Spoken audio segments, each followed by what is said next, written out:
Hello students, how are you? Hope you are doing good. I am your teacher Ahmed Afridi for video editing. आज की video में हम देखेंगे what is rendering. ये बहुत common word है, बहुत पोस्ट प्रोडक्शन में बहुत ज़्यादा यूज़ किया जाता है कि रेंडर होना है या रेंडरिंग प्रोसेस, रेंडरिंग कार्ड और ये सब चीज़ें। तो सबसे पहले हमने आज इस वीडियो में समझना है कि what is rendering. Rendering is a process of generating photorealistic or non-photorealistic images from 2D or 3D model. Rendering means conversion of source material into final picture or footage. मतलब कि रेंडरिंग एक ऐसा process है जिसमें आपका जो card है, आपके जो मॉड्यूल है आपके सिस्टम के अंदर, वो किसी भी मटेरियल को फोटोरियलिस्टिक या नॉन फोटोरियलिस्टिक इमेज बनाता है, या आपका जो भी सोर्स मटेरियल होता है उसे कोई फाइनल इफेक्ट्स लगा के जो फाइनल फ्रेम, फाइनल उसकी जो लुक बनती है वो वाला फ्रेम जो बनाता है, उसको हम कहते हैं रेंडरिंग। रेंडरिंग क्यों जरूरी होती है और ये कितनी किस्म की होती है और वो कैसे करनी चाहिए रेंडरिंग, इसके बारे में आज हमने डिटेल से पढ़ना है। रेंडरिंग का मतलब ये भी है कि सम टाइम आपके सिस्टम, मिसाल के तौर पे आपने कोई एक हाई रेजोल्यूशन 4K की आपके पास वीडियो है और वो 10 सेकंड की है, तो आपने उसकी स्पीड स्लो करके उसको 20 सेकंड का कर दिया। तो वो 10 सेकंड की वीडियो 20 सेकंड बनाने के लिए इसको आर्टिफिशियली कुछ फ्रेम जनरेट करना पड़ेंगे अपने माइंड में, वो भी रेंडरिंग का ही एक हिस्सा होता है। या अगर आप कोई वीडियो है और उसको आपको इफेक्ट लगा दें, मिसाल के तौर पे ब्लैक एंड व्हाइट मैंने एक इफेक्ट लगा दिया, या इस टेबल पे ये जो माउस है इसमें जो ऑरेंज कलर है इसको मैंने इफेक्ट लगा दिया ग्रीन का, यानी कि ग्रीन हो जाए, तो इसको, इस फ्रेम को ग्रीन माउस के साथ इसको ये रेंडरिंग, ये कंपाइल करेगा फ्रेम्स। इस कंपाइलेशन को हम कहते हैं रेंडरिंग। ये आर्टिफिशियल फ्रेम जनरेट करता है और अपने प्रीव्यू में ये सेव करता है, आपका ओरिजिनल कंटेंट बिल्कुल सेफ रहता है। तो आइए हम सबसे पहले देखते हैं कि इसकी प्रैक्टिकल स्क्रीन पे एग्जीक्यूशन क्या है और रेंडरिंग कैसे हैंडल करते हैं। अगर आप ये स्क्रीन पे देखें, तो ये मेरे पास आपके सामने कुछ क्लिप्स पड़े हुए हैं। मैं टाइमलाइन थोड़ा सा जूम कर रहा हूं ताकि आप लोगों को क्लियर नजर आए। तो यहां पे देखें, आपके पास आपने टाइमलाइन पे ये मैंने क्लिप कुछ रखे हैं, इसके ऊपर आप ये 3 तरह की डिफरेंट लाइंस भी देख रहे हैं। एक आपको ये येलो लाइन नजर आ रही है, दूसरी आपको ये रेड लाइन नजर आ रही है और तीसरी ये आपको ग्रीन लाइन नजर आ रही है। रेड, ग्रीन और जो येलो लाइन है, इनका मतलब क्या है ये मैं आपको पहले बता देता हूं, फिर हम दोबारा इसको देखते हैं। देखें, आपके कार्ड के अंदर एक ग्राफिक कार्ड लगा हुआ है और आपके सॉफ्टवेयर के अंदर भी एक कार्ड है जो कि आपके कलर्स को कंपाइल करता है, आपके जो वीडियोस को, उसके फ्रेम्स को कंपाइल करता है। अगर तो आपके कार्ड की स्पेक्स उस इफेक्ट को अपने तौर पे हैंडल करने के लिए सफिशिएंट है, तो वहां पे आपको ये येलो लाइन दिखाएगा, मतलब there is no need to render this frame. ये आपका सिस्टम रियल टाइम में वही इफेक्ट प्लेबैक करेगा। लेकिन अगर वो आपका सिस्टम ग्रीन लाइन दिखा रहा है तो इसका मतलब है, या रेड लाइन दिखा रहा है तो रेड लाइन का मतलब है कि आपके फ्रेम, आपका जो सिस्टम है वो रिक्वायर कर रहा है कि इस फ्रेम को रियल टाइम प्लेबैक करने के लिए, ताकि वो बिल्कुल real time without skipping any frame वो प्लेबैक करे, तो इस रेड का मतलब है कि इट रिक्वायर्स रेंडरिंग। इसको रेंडर करना पड़ेगा सिस्टम को ताकि वो दोबारा फिर इसको प्लेबैक कर सके। और अगर वो लाइन ग्रीन है तो इसका मतलब ये है कि वो आप पार्ट रेंडर कर चुके हैं। मिसाल के तौर पे देखें, मैंने एक ये वीडियो उठा के मैंने यहाँ से, ये एक वीडियो है और ये इस पे मैंने इन आउट मार्क किया और ये उठा के मैंने इस वीडियो पे रख दिया। तो यहाँ पे देखें, मेरे पास ये येलो लाइन आ रहा है, इसका मतलब ये रियल टाइम प्लेबैक हो रहा है, इसको कोई भी रेंडरिंग की जरूरत नहीं है। बिल्कुल उसी तरह अगर ये वाली वीडियो है, मैं इसको उठा के अगर यहाँ पे रख के इसको खोलता हूँ तो ये आपको रेड नजर आ रहा है। इसका मतलब ये है कि ये वाला जो फ्रेम है, ये वाला जो क्लिप है, इसको रेंडरिंग की जरूरत है। जैसे ही मैं इसको रेंडर करूंगा तो ये बिल्कुल इस तरह ये ग्रीन लाइन हो जाएगा, तो इसका मतलब है कि ये रेंडर हो चुका है। अब रेंडरिंग करते कैसे हैं, इसके 2 तरीके हैं। सबसे पहले तो मैं आपको बताता हूं, एक तरीका जिसको हम कहते हैं वो इन और आउटपुट लगा के आप इसको रेंडरिंग करते हैं। दूसरा तरीका है कि आप वर्क एरिया मार्क करते हैं। अब इनपुट आउटपुट मार्क कैसे लगाते हैं और वर्क एरिया मार्क कैसे करते हैं, इसको हम देखते हैं। देखें, अगर ये डिफरेंट क्लिप्स पड़े हुए हैं और मैं चाहता हूं कि ये सिर्फ ये वाला हिस्सा मैं रेंडर करना चाह रहा हूं, पूरा क्लिप रेंडर नहीं करना चाह रहा हूं, तो एक तो तरीका ये है कि ये जो ऊपर वर्क एरिया आपको नजर आ रहा है, ये वाला आपको ग्रे लाइन एक नजर आ रही है, यहां से आप अगर आप इसको मार्क कर लें इतना इतना, तो वो आपको ये अगर आप एंटर प्रेस करेंगे तो ये देखें रेंडरिंग का एक प्रोसेस शुरू हो जाएगा। ये रेंडर करेगा, जैसे ही रेंडर करेगा ये ग्रीन हो जाएगा। मैं दोबारा इसको चेंज करता हूं। अब ये देखिए थोड़ा सा और हिस्सा है, इसको मैं अगर यहां पे रखता हूं, इसको ओपन कर लाऊं, तो ये अब ये इतना हिस्सा है। अब मैंने ये पूरे क्लिप के ऊपर अपना वर्क एरिया मार्क कर लेना है। अच्छा, ये मैं आपको दिखाता हूं कि अगर आपके पास ये वर्क एरिया यहां पे नजर नहीं आ रहा, अगर आ रहा है तो आप यहां से पकड़ के भी जितना भी आप वर्क एरिया सेलेक्ट करना चाहते हैं यहां से आप पकड़ के इसको कर सकते हैं। या अगर इसकी हॉट की है, अगर ऑप्शन प्रेस करके जो बार है आपकी उसको आप क्लिक ओपन बार और क्लोज बार से आप इसको क्लोज भी कर सकते हैं।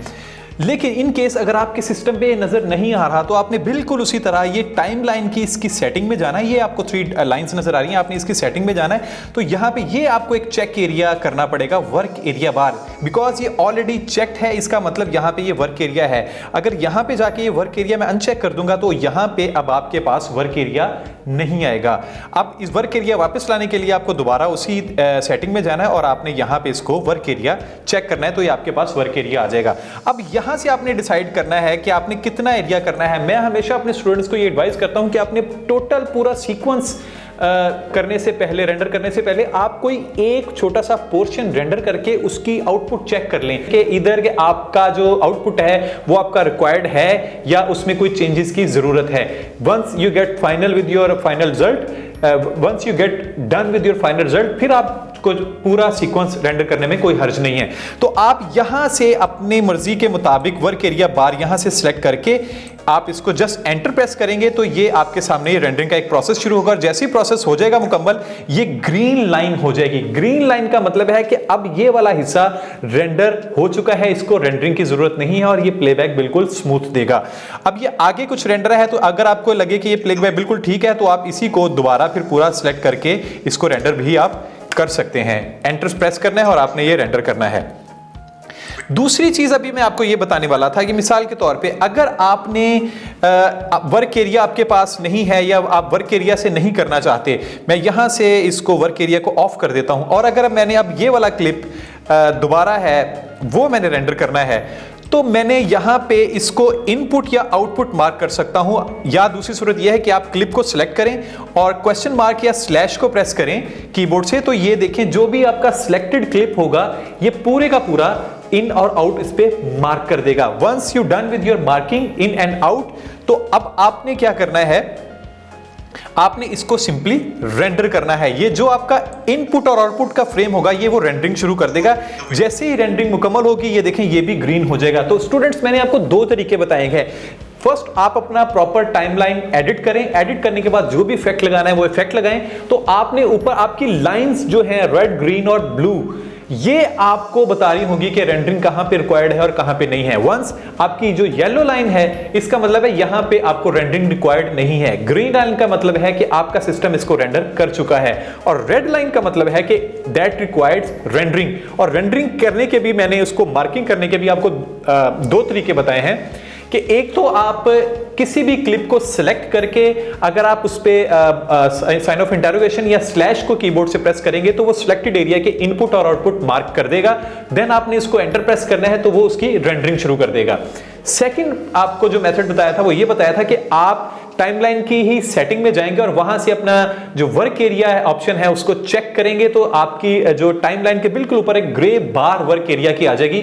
आप उसको मैन्युअली भी और हॉट की के जरिए भी आप उसको इन और आउट मार्क कर सकते हैं। देन अगेन आपने उसको एंटर करना है। जैसे एंटर करेंगे वो उतने एरिया की रेंडरिंग शुरू कर देगा। अगर आपने पूरा सीक्वेंस करना है तो फिर आपको पूरे सीक्वेंस पे वर्क एरिया या इनपुट और आउटपुट मार्क करना होगा। तो इस तरह हम इसकी रेंडरिंग करते हैं। किसी भी एक्सपोर्ट से पहले आपको अपनी रेंडरिंग करके प्लेबैक ले लेना चाहिए ताकि आपको किसी किस्म की गलती आपकी फाइनल एक्सपोर्ट में ना रहे। अब मैं आपको बताता हूं कि कुछ इसकी और डिटेल्स रेंडरिंग की वो क्या हैं। मिसाल के तौर पे मैं आपको दिखाता हूं कि ये मेरे पास मिसाल इस वीडियो पे मैं कोई इफेक्ट लगा देता हूं जो कि फिर ये देखें अभी ये फिलहाल इसको रेंडरिंग की ज़रूरत नहीं है। मैं इस पे इफेक्ट्स में जाके इस पे कोई इफेक्ट लगा देता हूं। ये एक मैंने इफेक्ट लगा दिया इस पे। अब ये देखिए जैसे इफेक्ट लगाया इसका मतलब ये रियल टाइम मेरा सिस्टम इसको प्रीव्यू नहीं देगा, मुझे इसकी रेंडरिंग की जरूरत है पहले। तो अब मैं या तो इस क्लिप को आपको बताया इनपुट और आउटपुट मार्क कर सकता हूं, इस पे वर्क एरिया भी लगा सकता हूं, और अगर मैं ये क्लिप सिलेक्ट करूं तो यहां पे अगर आप सीक्वेंस में जाएंगे तो यहां पे भी आपको ये बता देगा कि रेंडरिंग इन टू आउट आपने करना है या रेंडरिंग सिलेक्शन करना है या रेंडरिंग थ्रू वर्क एरिया करना है। अगर यहां पे भी रेंडर में सिलेक्शन करूंगा तो ये देखिए जो मेरा सिलेक्शन का एरिया है वो रेंडर हो जाएगा, ये वाला सिर्फ इतना एरिया ही ये करेगा। और अगर मैं कंट्रोल जी करके इस पे कोई और इफेक्ट लगा देता हूं और अब मैंने इसको इस पे भी कोई इफेक्ट लगा देता हूं, तो अब ये दो एरिया हैं। अगर मैं यहां पे इनपुट और यहां पे आउटपुट मार्क करके अब सीक्वेंस में जाता हूं तो अब यहां पे मैं कर सकता हूं रेंडर इन टू आउट, यानी कि ये कमांड आपके इस एरिया से लेके इस एरिया तक जो भी रेंडरेबल होगा, जिसको रेंडरिंग की जरूरत होगी, ये उसको रेंडर करेगा। जैसे ही मैं इसको रेंडर इन टू आउट करूंगा, ये देखें यहां पे एक प्रोसेस आपके सामने चल रहा है, ये इसको रेंडरिंग करेगा। वंस इट डन ये आपकी लाइनें ग्रीन हो जाएंगी। देखें ये हो गया है तो ये लाइनें आपकी ग्रीन होगी, इसका मतलब ये स्मूथ प्लेबैक करेगा। तो स्टूडेंट्स मैंने आपको ये बताया ही ये है कि आप बहुत जरूरी है एक्सपोर्ट से पहले आपने, चूंकि अगली वीडियो हमारी एक्सपोर्ट की है, तो आपने एक्सपोर्ट से पहले रेंडरिंग लाजमी करनी है। ये रेंडर नहीं करेंगे तो बहुत सारे इसके चांसेस हैं कि आपकी जो फाइनल वीडियो उसमें बहुत सारे मिस्टेक्स और एरर्स हो सकती हैं। तो आपने, उम्मीद है इस वीडियो के बाद आपको रेंडरिंग के बारे में समझ आ गई होगी। किसी किस्म के क्वेश्चन की सूरत में आप नीचे अपना कॉमेंट बताइए तो आपको उसका फौरन जवाब भी दिया जाएगा। सो इस वीडियो के लिए इतना ही। Until then bye bye.